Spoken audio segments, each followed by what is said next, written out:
Hey everyone, it's Steven from Database Tycoon. It's Monday, April 27th, and you're watching the Monday Bootup, which is where I run through a few of the previous week's biggest stories in data and AI. It's been another big week, so let's get into it. The first story I want to talk about is the race for agentic AI features. So it seems like all of the big AI companies have decided to lean in pretty hard to adding agentic features to their AI products. So just for a few examples, Google just had their Cloud Next conference in Las Vegas this past week, and they launched Gemini Enterprise Agent Platform, which they're calling their end-to-end system for the agentic era. They made a few other announcements, including an 8th generation TPU chip, which will be available as part of this.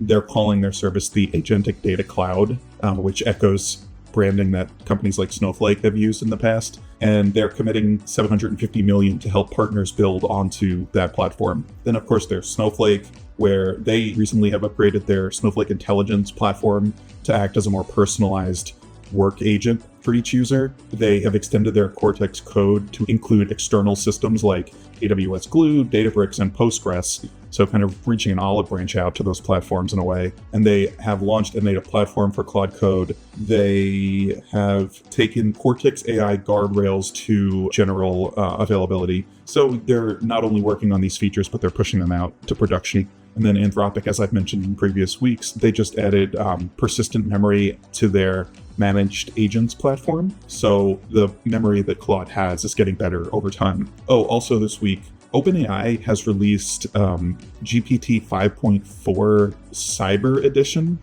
which is specifically targeted towards finding issues and vulnerabilities in software packages. So this feels like a very direct response to Anthropic's Mythos release. The last story I want to talk about this week is Fivetran launching the ODI data access benchmark. This is a public website that you can go to review some metadata that they've collected over the years about the quality and just overall rating and performance of API endpoints that they've worked with for enterprise SaaS software. So, this is like a scorecard essentially of which ones are easiest to work with when it comes to pulling data out and which ones are the most difficult.